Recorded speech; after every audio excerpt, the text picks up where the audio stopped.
I'm going to talk about 17 things that you can do to make more money in your art business online right now. Here's what this video is not. This video is not go sell on Etsy, go do a commission. I don't want you missing the focus. The focus for you is to sell your work. And so that's what we're going to be talking about. How can you sell your work on your website and make more money online?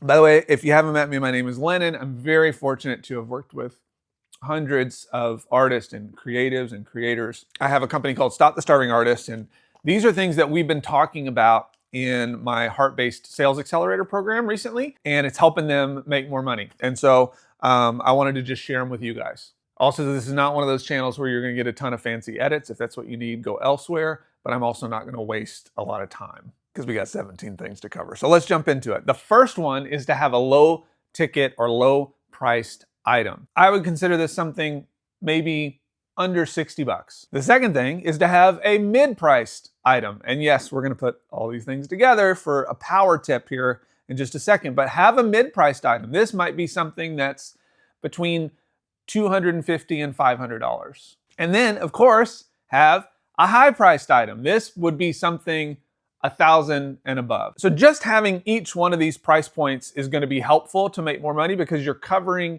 different spectrums of buyers, which totally makes sense, right? When we look at any company that does well making money, they have a myriad of price options because there's a great statistic that talks about how if you have, let's say, a $100 product and 100 people that want to buy your product, 10% of people will buy a $1,000 product. And then 10% of that 10%, so now one person will pay 10x that. So it's a really fascinating thing to think about. And as a seller of your work, I just want to remind you that you're going to work way less to find one person that'll pay you $1,000 than you will to find 10 people that'll pay you $100, okay?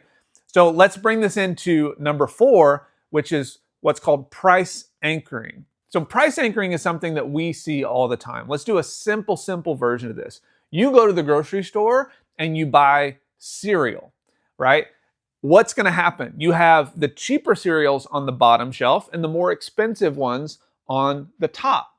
And then in the middle, you're likely going to have the things that are on sale. So why does this work? Because when you look at the cheapest thing, 9 times out of 10, you're like, well, that's probably lower quality. Like, I'm not really into that. But you look at the most expensive thing, you're like, I don't want to go that high, but I'll definitely pay this like middle road. So when you take this idea of having a low ticket art item, a high ticket art item, and then the thing you're really pushing is the one that's in the middle, people are way more likely to purchase that thing. Which brings me to the 5th item, which is to do all of this on your own website. Get off of sites like Etsy and Redbubble and all this stuff as fast as you can.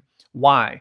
Because when you think about this price anchoring, if someone goes to Etsy and they see your $300 or $1,000 product, they are automatically price anchoring you to someone else on the site. Idea number 6, sell someone else's work.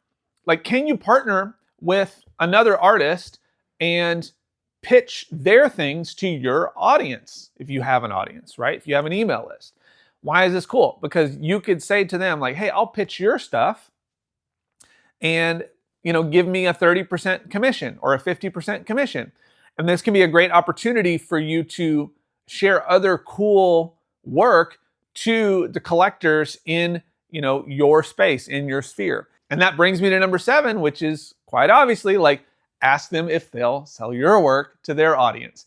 And this is something I don't see enough artists think about. It's like, why couldn't you do this? If you have a contact list of art buyers, like, why wouldn't you have every opportunity to sell whatever work you can sell to these people? I think especially visual artists could do way more in terms of collaboration with one another and exchanging of audiences and things like that. Okay, so I think we're on number 7 here, which is have some sort of priority list. So this is what I teach in my Heart-Based Sales Accelerator. When you're about to sell something, run it and say, hey, if you want this, I'm doing a priority list and it's going to be first come, first served. So I'm going to make this offer to the people on this list first. So if you want to be on that list, let me know. Why is this powerful? Because you're allowing people to raise their hand and say, yes, I'm interested in what you're doing. So you can reach out to them without feeling guilty or slimy or salesy, right? The other side of that is that when you do this, you are building your email list. And that's something every artist should be thinking about. I don't care if you're a musician, photographer, like visual artist, you should all be thinking about, how can I grow my email list? Which brings me to number 8. When you're running this promotion to your priority list, you could do a limited run of something. I'm only printing 10 of these vinyl, or I only have 10 of these prints, or there's only one original. Or another version of this for number 9 is you could do it for a limited time. Hey, I'm only going to have this available for the next week, 2 weeks, right? Or you could run a sale and you could combine all these things. Like, I'm doing a sale, it's going to last for 1 week. I'm taking 20% off, and I'm going to only have 10 of these available. So you can see when you kind of stack these things together or just use one, it just creates more excitement around the thing that you're offering. So the next thing you can do is what's called an upsell. So let's say someone buys from you off your priority list. As soon as they buy from you, you can send them a follow-up email or a follow-up message where you say, hey, you liked this, so what if I offered you this thing at a discount, right? And this just puts something else in front of them where they're getting a great deal on it as a thank you for buying this other thing that they just purchased. And for our next one, what about a downsell? Now, what is a downsell? So an upsell is when someone buys something and you make them an offer after they buy. A downsell is when someone doesn't buy and you make them an offer because they didn't. So let's say you do your promotion to your priority list and nobody buys. And so what can you do? You could offer a downsell. You could say, hey, I know that maybe this print wasn't the right fit for you, but if you'd like, for the next 48 hours, I'm offering this one, and maybe it's even a little less, right? So this is a great way to get rid of those things that are just sort of sitting around your studio, promoting an old album that you haven't looked at in a long time, any other opportunity to just pull out old work and still get it in front of your audience. And here's a key thing: if you want to make more sales of your work, reach out directly, right? This is a powerful one. Can you email someone directly?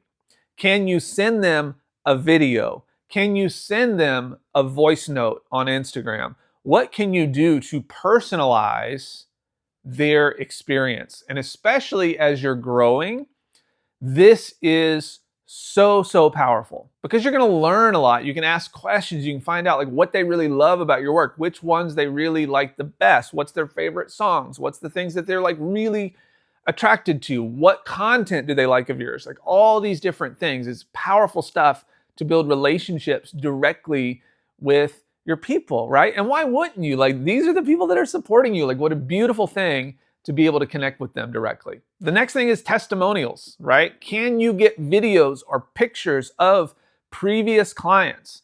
Can you get interviews with them? Can you do little things that highlight and show off these amazing supporters inside of your community? This is what a lot of people call social proof. People want to see, are they actually a professional? And part of what makes you a professional is seeing that other people have purchased from you before. And the cool thing about this kind of stuff is it doesn't need to be super high quality. It can be a cell phone image of them just holding your piece or holding your album or whatever.